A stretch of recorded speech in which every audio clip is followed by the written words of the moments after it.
आइए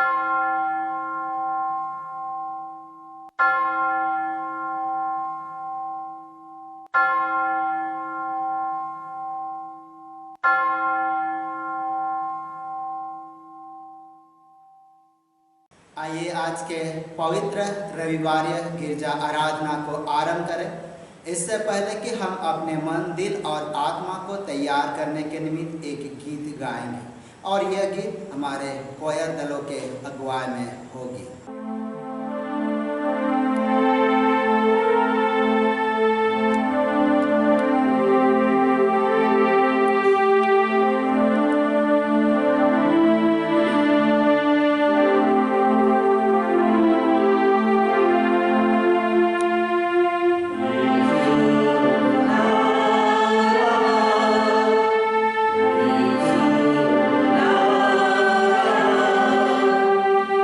La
आह्वान वचन पढ़ेंगे। आह्वान वचन भजन संहिता भजन संख्या 9 और पद 1 से लेकर 2 तक। भजन संहिता भजन संख्या 9 पद 1 और 2। यहाँ पर परमेश्वर का जीवित वचन यूँ लिखा हुआ है। हे यहोवा परमेश्वर, मैं अपने पूर्ण मन से तेरा धन्यवाद करूँगा। मैं तेरे सब आश्चर्य कर्मों का वर्णन करूँगा। मैं तेरे कारण आनंदित और प्रफुल्लित होऊंगा। हे परम प्रधान, मैं तेरे नाम का भजन गाऊंगा। इस समय हम लोग आराधना के क्रम में पहला गीत गाएंगे साक्षी वाणी से।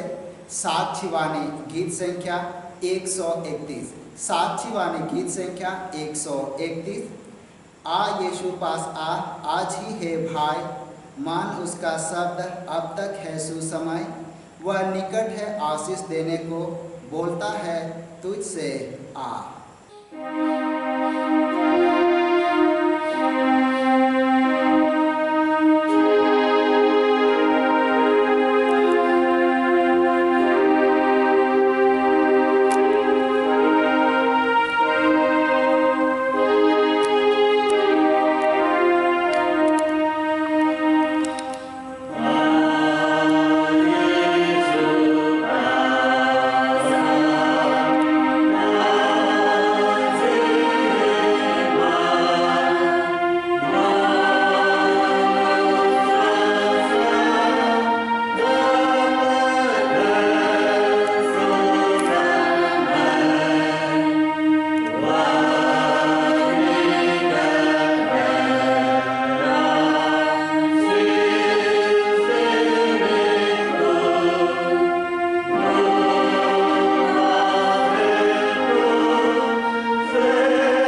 परमेश्वर पिता, पुत्र और पवित्र आत्मा के नाम से आमीन।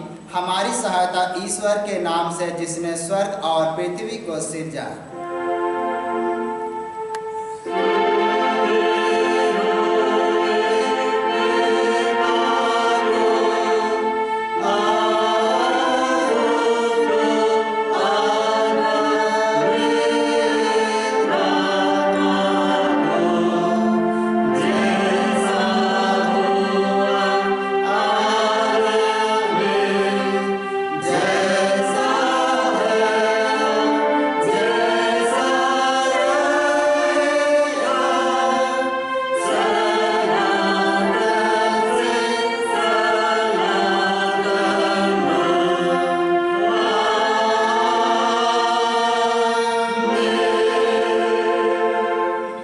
हम ईश्वर के सामने अपने पापों को दीनता से मान ले। हे सर्वशक्तिमान ईश्वर दयालु पिता, हम दीनता से अपने सब पाप और अपराधों को तेरे सम्मुख मान लेते हैं। तो अपने प्रिय पुत्र हमारे प्रभु यीशु ख्रिस्ट के कारण हम पर दया दृष्टि कर और हमारे सब पापों को क्षमा कर। आमीन।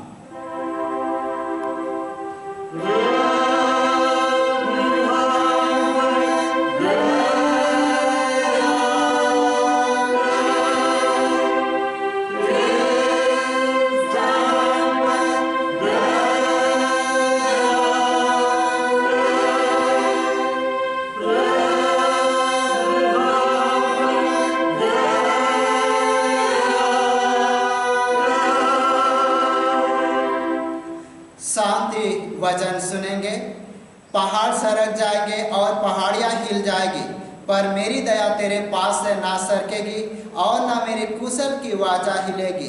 परमेश्वर तेरा दया करने हारा कहता है। यशाया 54:10। आमीन।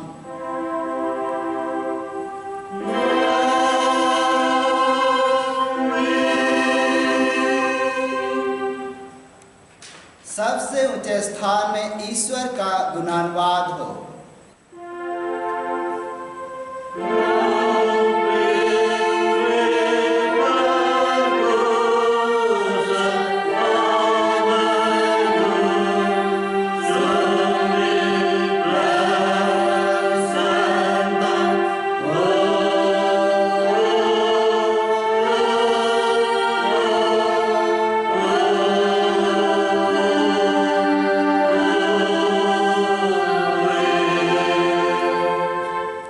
प्रभु आप सबों के संग होए।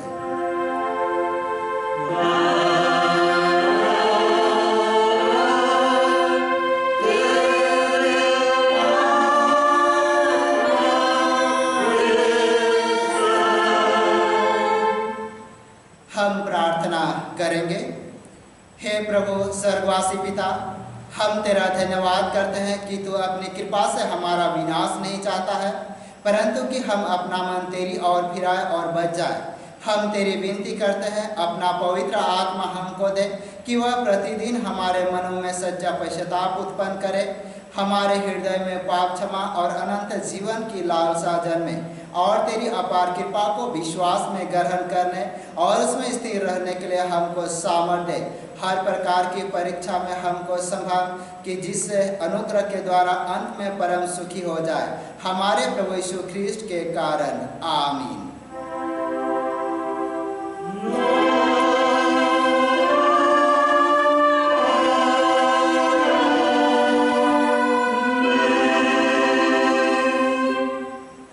इस समय पहला पाठ वचन पढ़ेंगे।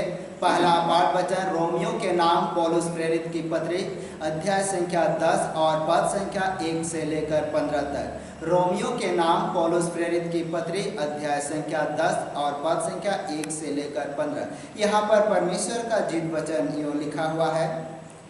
हे भाइयों, मेरे मन की अभिलाषा और उनके लिए परमेश्वर से मेरी प्रार्थना है कि वे उद्धार पाए, क्योंकि मैं उनकी गवाही देता हूँ कि उनको परमेश्वर के लिए धुन रहती है, परंतु बुद्धिमानी के साथ नहीं, क्योंकि वे परमेश्वर की धार्मिकता से अनजान होकर और अपनी धार्मिकता स्थापित करने का यत्न करके परमेश्वर की धार्मिकता के अधीन ना हुए। क्योंकि हर एक विश्वास करने वाले के लिए धार्मिकता के निमित्त मसीह व्यवस्था का अंत है। क्योंकि मूसा ने यह लिखा है कि जो मनुष्य उस धार्मिकता पर जो व्यवस्था से है चलता है वह उसी से जीवित रहेगा, परंतु जो धार्मिकता विश्वास से है वह यूँ कहती है, तू अपने मन में यह ना कहना कि स्वर्ग पर कौन चढ़ेगा, अर्थात मसीह को उतार लाने के लिए, या अधोलोक में कौन उतरेगा, अर्थात मसीह को मरे हुओं में से जिलाकर ऊपर लाने के लिए। परंतु वह क्या कहती है, यह कि वचन तेरे निकट है, तेरे मुंह में और तेरे मन में है। यह वही विश्वास का वचन है जो हम प्रचार करते हैं कि यदि तू अपने मुंह से यीशु को प्रभु जानकर अंगीकार करे और अपने मन से विश्वास करे कि परमेश्वर ने उसे मरे हुओं में से जिलाया, तो तू निश्चय उद्धार पाएगा। क्योंकि धार्मिकता के लिए मन से विश्वास किया जाता है और उद्धार के लिए मुंह से अंगीकार किया जाता है। क्योंकि पवित्र शास्त्र यह कहता है, जो कोई उस पर विश्वास करेगा वह लज्जित ना होगा। यहूदियों और यूनानियों में कुछ भेद नहीं, इसलिए कि वह सब का प्रभु है और अपने सब नाम लेने वालों के लिए उद्धार है। क्योंकि जो कोई प्रभु का नाम लेगा वह उद्धार पाएगा। फिर जिस पर उन्होंने विश्वास नहीं किया वे उसका नाम कैसे लें, और जिसके विषय सुना नहीं उस पर कैसे विश्वास करें, और प्रचारक बिना कैसे सुने, और यदि भेजे ना जाए तो वह कैसे प्रचार करे। जैसा लिखा है, उसके पाँव क्या ही सुहावने हैं जो अच्छी बातों का सुसमाचार सुनाते हैं। यहाँ तक आमीन। धन्यवाद हो है ख्रिस्ट यीशु। हालेलुया।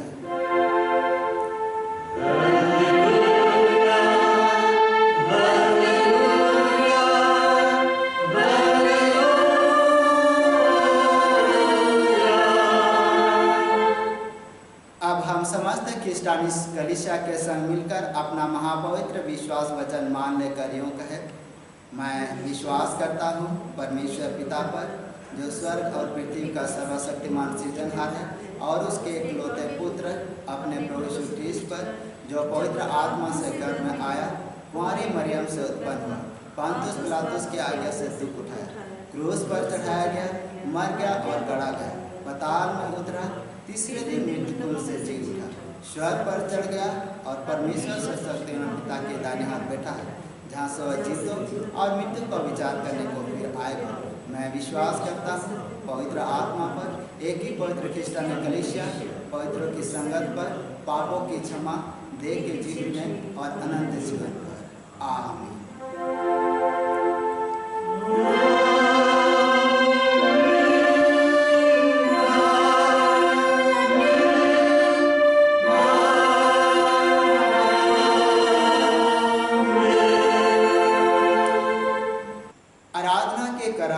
हम सभी दूसरा गीत गाएंगे साक्षी वाणी से।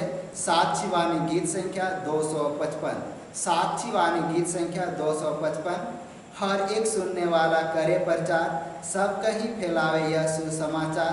पापी लोग यह सुनने पाए बहुत बार, हर एक आवे यीशु पास।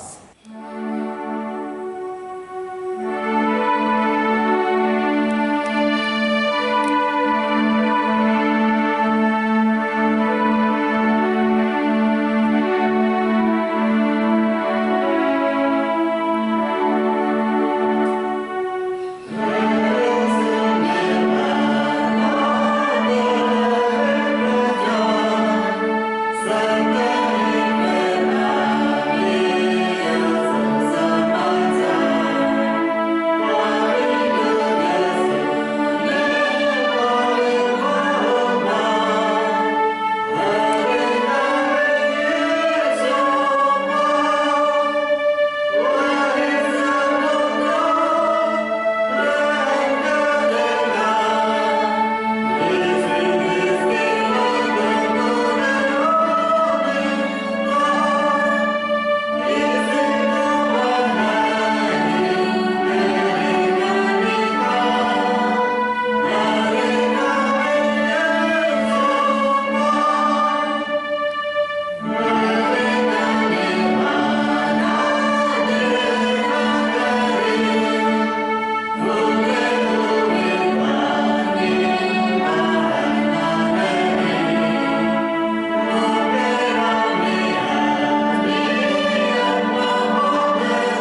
प्रभु यीशु ख्रिस्ट की ओर से अनुग्रह और शांति मिले। आमीन।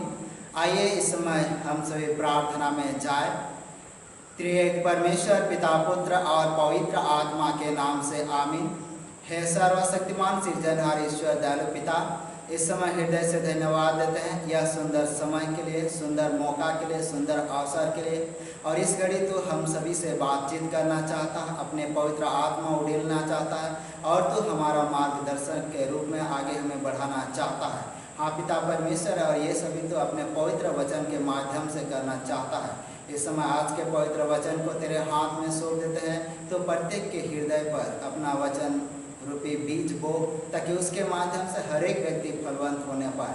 विनती उद्धार करता प्रभु यीशु के नाम से है, आमीन। और इस समय आज के लिए जो उपदेश वचन ठहराया गया, लूका रचित सुसमाचार अध्याय संख्या 14 और पद संख्या 15 से लेकर 24। लूका रचित सुसमाचार अध्याय संख्या 14 और पद संख्या 15 से लेकर 24। आइए एक बार इसे अच्छी तरह पढ़ लेते हैं। यहाँ पर परमेश्वर का जीव वचन यूँ लिखा हुआ है। उसके साथ भोजन करने वालों में से एक ने ये बातें सुनकर उससे कहा, धन्य है वह जो परमेश्वर के राज में रोटी खाएगा।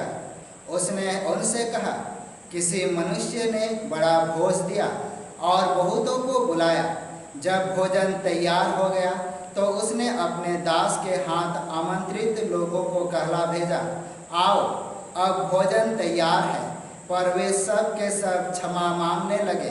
पहले ने उससे कहा, मैंने खेत मोल लिया है और अवश्य कि मैं उसे देखूं। मैं तुझसे विनती करता हूँ, मुझे क्षमा कर दे। दूसरे ने कहा, मैंने 5 जोड़े बैल मोल लिए हैं और उन्हें परखने जाता हूँ।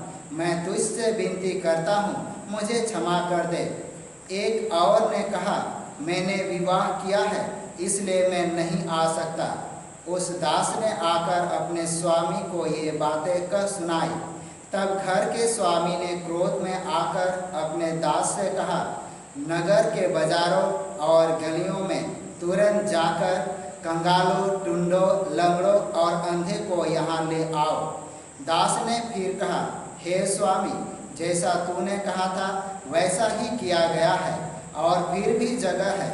स्वामी ने दास से कहा, सड़कों पर और बाड़ों की ओर जा और लोगों को विवश करके ले आ, ताकि मेरा घर भर जाए। क्योंकि मैं तुमसे कहता हूँ कि उन आमंत्रित लोगों में से कोई मेरे भोज को ना चखेगा। यहाँ तक आमीन। धन्य है वे जो परमेश्वर के राज में रोटी खाएगा।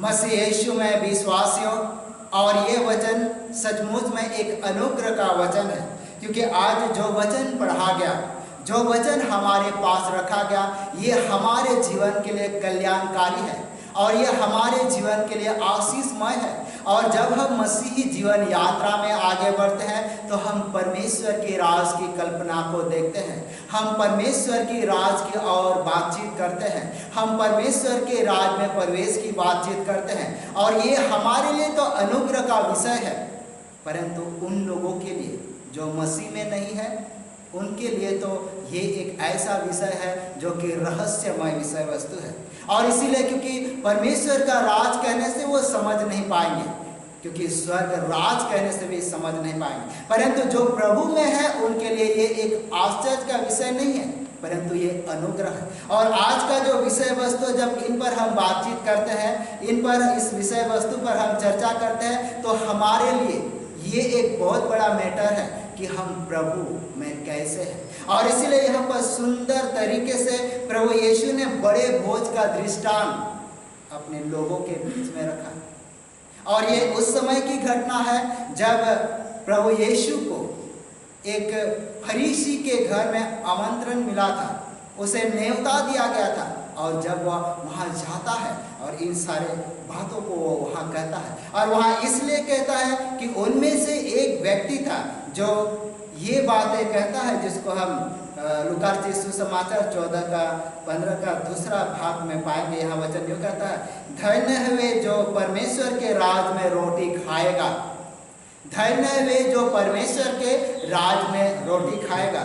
और परमेश्वर के राज में रोटी खाना ये एक गर्व का विषय, क्योंकि यहूदी लोग का विश्वास था, उनका विचारधारा था कि वे एक दिन परमेश्वर के राज में पहुंचेंगे और परमेश्वर के राज में पहुंचकर अब्राहम के साथ, इसहाक के साथ और याकूब के साथ बैठकर भोजन करेंगे।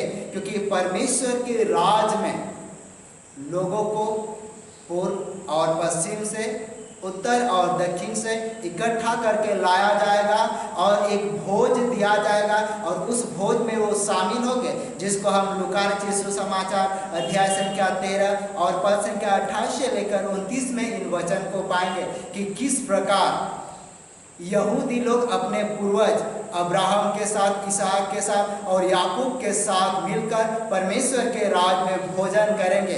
और इन्हीं विषय वस्तु को आधार मानते हुए यहाँ यीशु अपने विचारधारा को प्रकट करता है और बड़े भोज का दृष्टांत को रखता है, ताकि इसके माध्यम से जो उचित शिक्षा यीशु देना चाहता था, जो नैतिक शिक्षा यीशु यहूदियों को देना चाहता था, ताकि उसके द्वारा वे अपने आप को परमेश्वर के राज के लिए तैयार कर सके, परमेश्वर के राज के लिए वो अपने आप को सिद्ध कर सके। और ये इसलिए कहा गया क्योंकि यहूदी लोगों में, फरीसी लोगों में, शास्त्री लोगों में और याजक वर्ग में एक घमंड आ गया था और उस घमंड को तोड़ने के लिए यहाँ पर प्रभु यीशु इस दृष्टांत को बताता। ये इसलिए बताता है क्योंकि उनका तो आशा है, उनका तो उम्मीद है कि वे परमेश्वर के राज में पहुंच जाएंगे और परमेश्वर के राज में वो भोजन करेंगे, परमेश्वर के राज में बैठकर अपने पूर्वजों के साथ। परंतु यहाँ वचन जब हम आगे पढ़ेंगे वहाँ इसलिए वो कहता है क्योंकि यीशु जब एक ऐसा जगह विवाह भोज में आमंत्रित किया गया था और यीशु वहाँ पर गया था और वहाँ पर लोगों को देखा कि वे लोग मुख्य स्थान में बैठ रहे हैं, वो लोग अच्छे स्थान में बैठ रहे हैं। और इसीलिए जब इन वचन को आगे पढ़ेंगे तो लूका रचित सुसमाचार अध्याय संख्या 14 और पद संख्या 7 से लेकर 14 तक इन वचन को पढ़ेंगे, वहाँ पर देखें कि लोग भेदभाव कर रहे थे,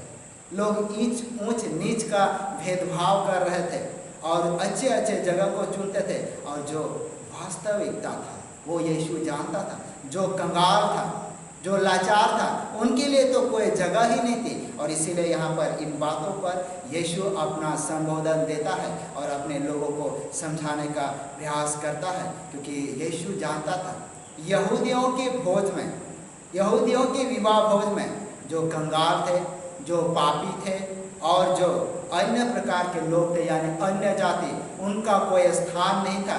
और इसीलिए यहाँ इस बड़े भोज का दृष्टांत को उनके बीच में रखा। परंतु जब हम मत्ती रचित सुसमाचार के अनुसार देखेंगे, यहाँ पर मत्ती रचित सुसमाचार ने उसे विवाह का भोज के रूप में दर्शाया है, जिसको मत्ती रचित सुसमाचार हम लोग 22 में पढ़ेंगे।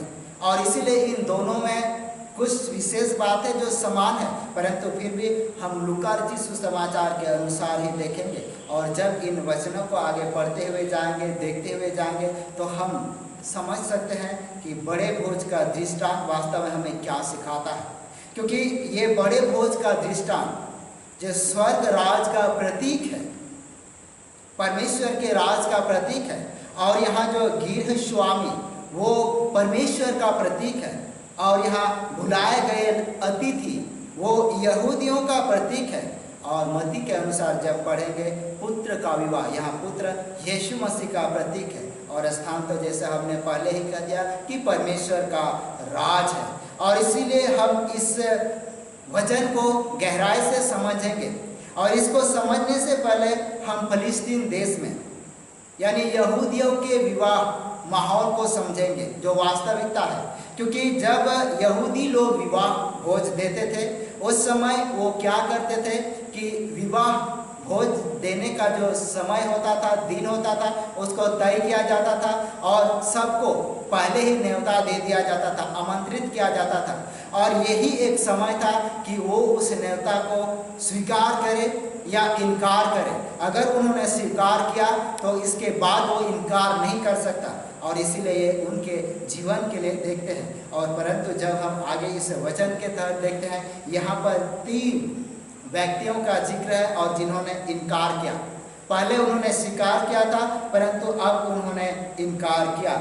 और यहाँ पर जब भोज पक चुका है, तैयार हो चुका है, और उस समय स्वामी अपने दास को भेजता है कि जाइए उन आमंत्रित लोगों को बुला कर लाइए, क्योंकि भोज तैयार हो गया है।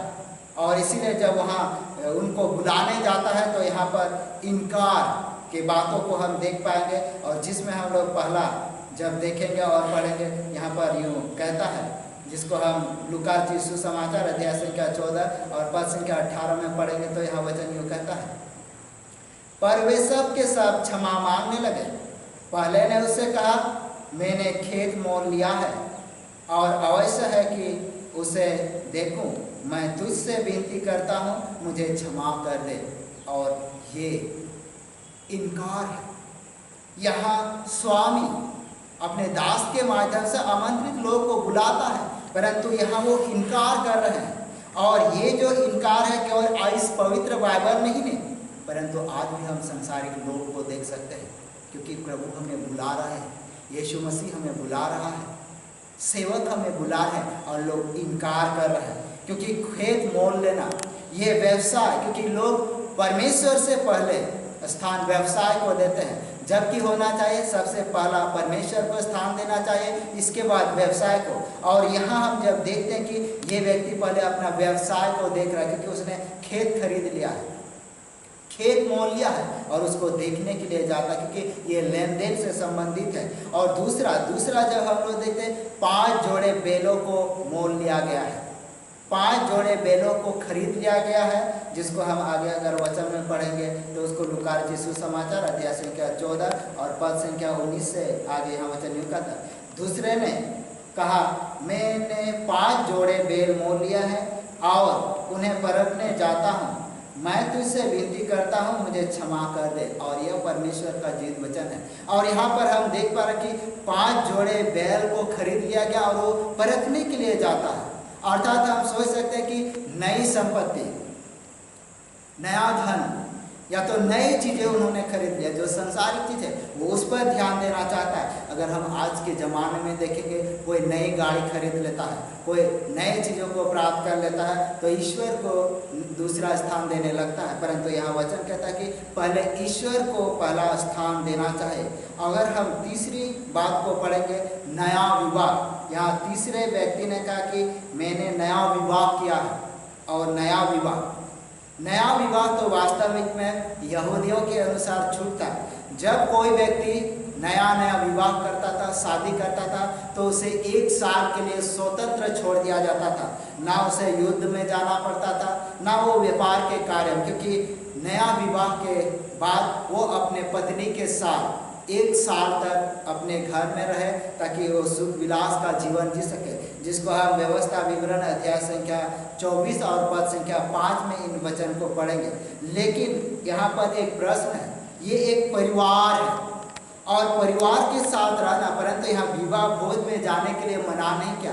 क्योंकि आज अगर हम आज के पवित्र वचन के अनुसार वर्तमान जीवन को देखेंगे, बहुत सारे ऐसे लोग हैं जो परिवार के झमेले में फंस जाते हैं, परिवार में समा जाते हैं और परमेश्वर को उतना याद नहीं करते। लेकिन चाहिए कि हम परमेश्वर को पहला स्थान दें और इसके बाद अपने परिवार और प्रियजनों को। और यहाँ पर देखते हैं कि इनकार करता है। जब हम वचन में आगे बढ़ते हुए जाएंगे तो यहाँ इनकार जब वो लोग कर देता है तो यहाँ एक बड़ी चुनौती अपने जीवन में लाता है। क्या? वो है बुलाहट। क्योंकि दूसरे पॉइंट के रूप में हम बुलाहट, परमेश्वर की बुलाहट को देख सकते हैं। यहाँ पर बुलाहट, परमेश्वर ने इजरायली जाति को चुना, परमेश्वर ने यहूदी जाति को चुना, परमेश्वर ने उनको बुलाया, लेकिन उन्होंने इनकार कर दिया। और जिसके कारण से हम वचन में पढ़ेंगे कि उनको छोड़कर अब नगरों के बाजारों में और गलियों में जाकर कंगालों, टुंडों, लंगड़ों और अंधों को यहाँ ले आओ। और ये तो एक सच्चाई है। जब ये लोग नहीं आए जो योग्य थे, तो अब जो अयोग्य है उनको बुलाया गया।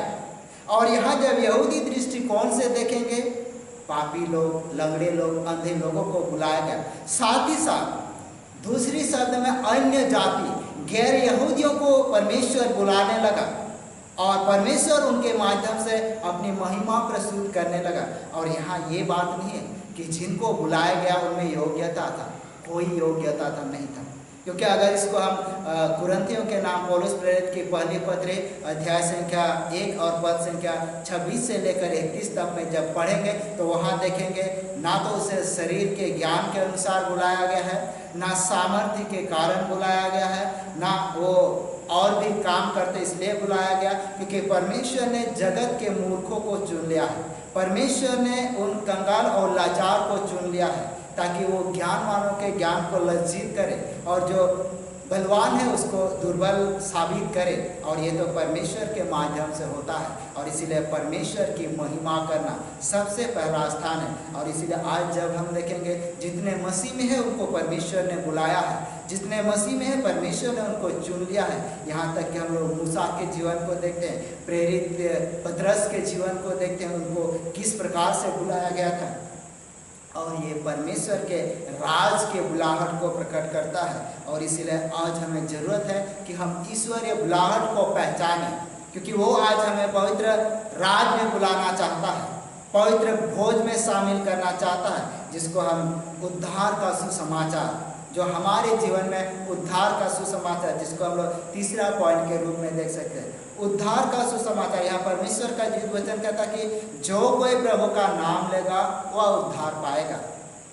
और यह परमेश्वर का जीवित वचन है, क्योंकि उद्धार पाने के लिए मन से विश्वास किया जाता है और मुंह से अंगीकार किया जाता है, और जो ऐसा करता है उनके जीवन के लिए उद्धार है। और इसलिए जब हम आगे वचन में बढ़ेंगे तो ये उद्धार के कामों को देख सकेंगे कि वास्तव में परमेश्वर हमारे जीवन का उद्धार करना चाहता है। और यहाँ जिस प्रकार परमेश्वर बुलाना चाहता है अपने पवित्र राज में, वो हमें शामिल करना चाहता है ताकि हम उस स्वर्ग राज में प्रवेश होकर उद्धार के कामों को देख सकें, हम छुटकारे के कामों को देख सकें, क्योंकि ये हमारे लिए विशेष मायने रखता है। क्योंकि आज जब हम वचन में पढ़ते हुए जाएंगे, यहाँ परमेश्वर के राज जो एक बड़े भोज के दृष्टांत के रूप में प्रभु ने रखा है, और ये हमारे जीवन के लिए भी आज जब हम परमेश्वर के राज में प्रभु पर विश्वास करते हैं, भरोसा करते हैं, तो हम प्रभु भोज में शामिल होते हैं, हम प्रभु के बियारी में शामिल होते हैं और उसके साथ भोजन करते हैं। और ये हमारे जीवन के लिए उद्धार का विषय वस्तु है, क्योंकि मत्ती रचित सुसमाचार अध्याय संख्या 22 और पद संख्या 11 से लेकर 14 तक में ही पाएंगे। क्योंकि जो कोई विवाह भोज में जो वस्त्र तय किया गया उसको पहन कर नहीं आता तो उनके लिए दंड का विषय होता है। इसीलिए परमेश्वर ने अपने लोगों को पवित्रता का जीवन दिया, क्योंकि यहूदी लोगों का जब विवाह भोज है उनकी जब हम लोग बातचीत करेंगे, जब कोई विवाह में आता था तो विवाह का एक पोशाक होता था और उस पोशाक को पहन कर ही विवाह भोज में आना है। अगर कोई उस विवाह भोज में पोशाक नहीं पहनता था तो उनके लिए दंड का विषय होता था, जिसको अगर हम मत्ती रचित सुसमाचार अध्याय संख्या 22 और पद संख्या 11 से लेकर 14 तक में पढ़ेंगे तो इन वचनों को देख सकते हैं। और इसीलिए जब हम विवाह भोज के उस पोशाक को देखेंगे तो यहाँ चमकदार मलमल कपड़े पहनकर आना था, परंतु मत्ती रचित सुसमाचार 22 अध्याय में विवाह भोज को एक विशेष दृष्टांत के रूप में रखा है और वो परमेश्वर के राज का जो एक उपमा है उनको रखा है। और विवाह भोज में जो वस्त्र है, जो कपड़ा है, उनको एक विशेष वस्तु से तुलना किया गया है, जिसको हम उसका अर्थ समझ सकते हैं आध्यात्मिक क्षेत्र में पवित्र लोगों के धर्म का काम, पवित्र लोगों के धर्म का काम, जिसको हम प्रकाशित वाक्य अध्याय संख्या 19 और पद संख्या 7 से लेकर 9 तक में पढ़ेंगे। क्योंकि परमेश्वर के राज में हर एक कोई जाएंगे, परमेश्वर के भोज में हर एक कोई शामिल होंगे, परंतु अगर विवाह वस्त्र पहने हुए नहीं पाएंगे तो वो वहाँ से नरक की ओर फेंक दिए जाएंगे, जिसको अगर हम लोग पढ़ेंगे तो मत्ती रचित सुसमाचार अध्याय संख्या 22 और पद संख्या 11 से लेकर 14 में पाए।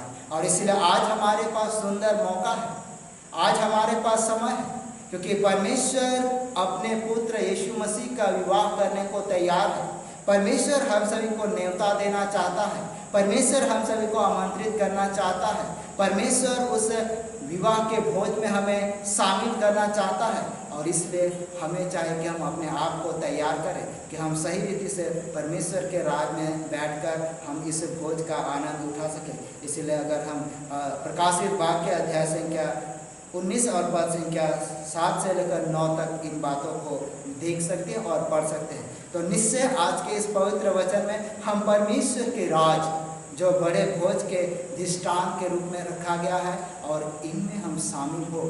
और इसलिए परमेश्वर हम हर एक के जीवन की अगुवाई करे और परमेश्वर इस वचन के माध्यम से हम हर एक को आशीषित करें। परमेश्वर इस वचन के माध्यम से आप ही हमें आशीषित करें। आमीन। आइए इस समय प्रार्थना में जाएंगे। त्रिएक परमेश्वर पिता पुत्र और पवित्र आत्मा के नाम से आमीन। हे सर्वशक्तिमान ईश्वर दयालु, इस समय हृदय से धन्यवाद देते हैं क्योंकि तूने हमारे जीवन को अपने पवित्र राज में शामिल किया है। उस महाभोज में तूने हमें निमंत्रण दिया है ताकि हम उसमें आनंद के साथ जय जयकार के साथ तेरे पवित्र राज में शामिल होकर उस महाभोज में उपस्थित होकर तुझसे मिल सके और तुझे हृदय से धन्यवाद दे सके। इस समय प्रभु सारी बातों को, सारे निवेदन को तेरे हाथ में सौंप देते हैं। विनती उद्धार करता प्रभु यीशु के नाम से मांगते हैं, दया से सुन और अनुग्रह से ग्रहण कर। आमीन। और ईश्वर की शांति जो समस्त ज्ञान से ऊर्ध्व है, ख्रीष्ट यीशु में प्रत्येक के हृदय और मन की रक्षा करे अब से सनातन लो। आमीन। आराधना के लगातार में गीत गाएंगे। तीसरी गीत साक्षी वाणी से, साक्षी वाणी गीत संख्या 346, साक्षी वाणी गीत संख्या 346। यह सुनाओ कि यीशु ख्रीस्त पापी को बचाता है, ग्रहण करता हर एक को उसके पास जो आता है।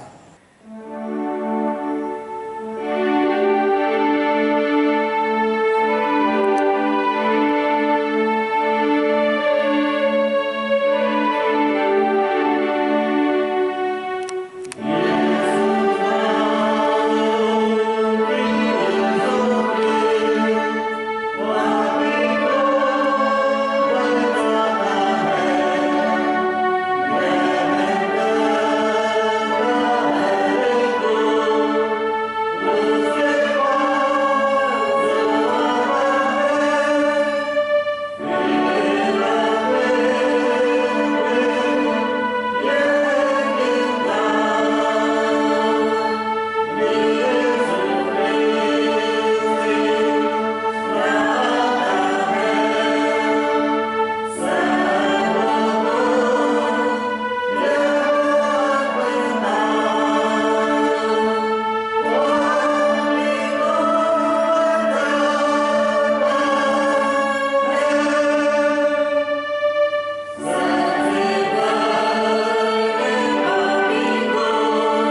उसके पवित्र नाम को धन्य कह।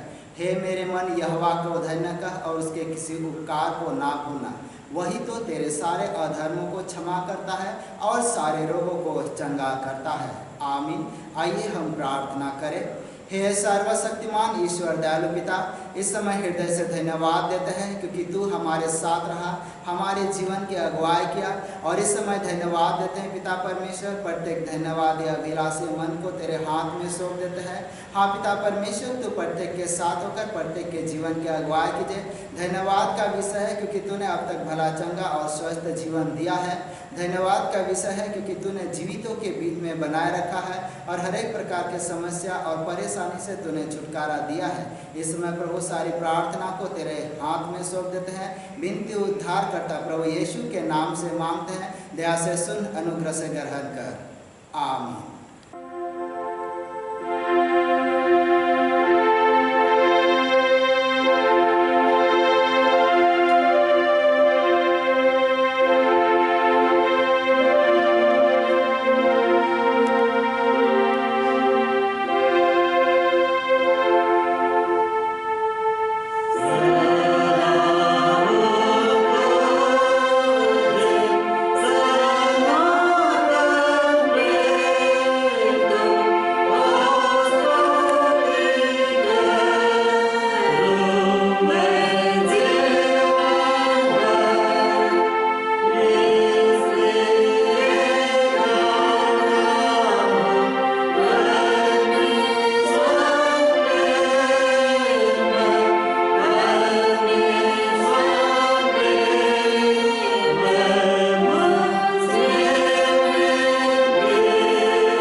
हम प्रार्थना करेंगे।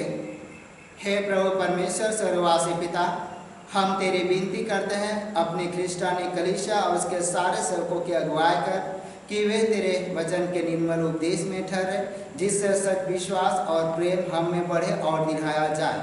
हे प्रभु, भारत रिपब्लिक के हमारे प्रेसिडेंट, इस प्रांत के गवर्नर, राज्य सभा और मंत्रिमंडलों, सब न्याय और हाकिमों और सब राज्य कर्मचारी को आशीष दे और उनकी अगुवाई कर कि वे न्याय और धर्म से देश की सेवा करें और हम कुशल चैन से सारी भक्ति और गंभीरता से काल बिताएं।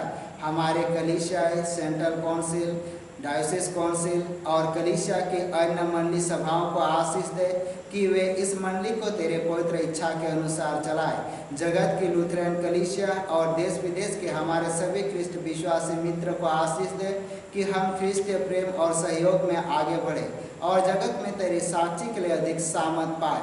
हमारे कलीसिया के सब कामों पर आशीष दे, लड़के लड़कियों की शिक्षा पर आशीष दे कि वे तेरे भय, प्रेम और भरोसा में आगे बढ़ते जाए। कलीसिया के विद्यालयों, शिक्षण, प्रशिक्षण और महाविद्यालयों एवं अन्य संस्थाओं को संभाल और उनकी बढ़ती दे और उनके द्वारा कलीसिया के लिए आत्मिक और लौकिक आशीष दे। खेती बाड़ी और हर एक काम उद्यम को सफल कर, जिससे हर कोई सुविवेक से तेरे आगे चले और अपनी जीविका पाए। अपनी कृपा से उन सभी पर दृष्टि कर जो कंगालपन, रोग और नाना प्रकार के सकेती और दुख में है, उनको शांति दे। और इस समय उन सारे लाचार, कंगाल और रोग में पड़े हुए व्यक्ति को भी तेरे हाथ में सौंप देते हैं। यीशु के सामर्थ्य नाम में उनको छू और चंगाए दे और तू उनके साथ होकर जीवन में आगे बढ़ना चाहता है। हाँ प्रभु जी, साथ ही साथ हमारे जितने प्रियजन हैं तो उसके साथ होकर उनके जीवन की अगुवाई कर। साथ ही हमारे कलीसिया के सब भाई बहनों की रक्षा कर जो दूसरे देश में चले गए, वह सब जोखिम और परीक्षा में विश्वासी ठहरे। हम उनके लिए भी तेरी विनती करते हैं जो मंडली से निकाले गए व उलट हुए हैं, उन पर दया कर कि वे सच्चे पश्चाताप से तेरी ओर फिरे। सब मनुष्य का त्राणी ठहर और उन पर जो अंधियार में बैठे हैं मुक्ति का उजाला प्रकाश कर। हमको अपश्चातापी मृत्यु से बचा और अंत में अपने प्रिय पुत्र हमारे प्रभु यीशु ख्रिस्ट के द्वारा स्वर्ग राज में ग्रहण कर। आमीन। हम प्रभु की प्रार्थना से प्रार्थना करेंगे। हे हमारे पिता, तू जो स्वर्ग में है, तेरा नाम पवित्र किया जाए, तेरा राज आए, तेरी इच्छा जैसे स्वर्ग में से पृथ्वी पर भी हो। हमारे प्रतिदिन की रोटी आज हमको दे और हमारे अपराधों को क्षमा कर जैसे हमने अपने अपराधों को क्षमा करते हैं, और हमको परीक्षा में मत डाल परंतु बुराई से छुड़ा, क्योंकि राज और ताकत और महात्म सदा तेरी है। आमीन।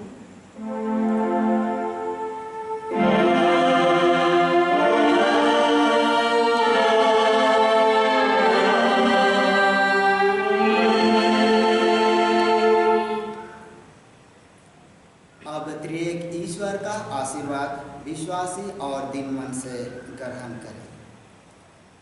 परमेश्वर तुझे आशीष दे और तेरी रक्षा करे। परमेश्वर अपना मुंह तुझ पर प्रकाश करे और तुझ पर अनुग्रह करे। परमेश्वर अपना मुंह तुझ पर प्रकाश करे और तुझे कुशल देवे। आमीन।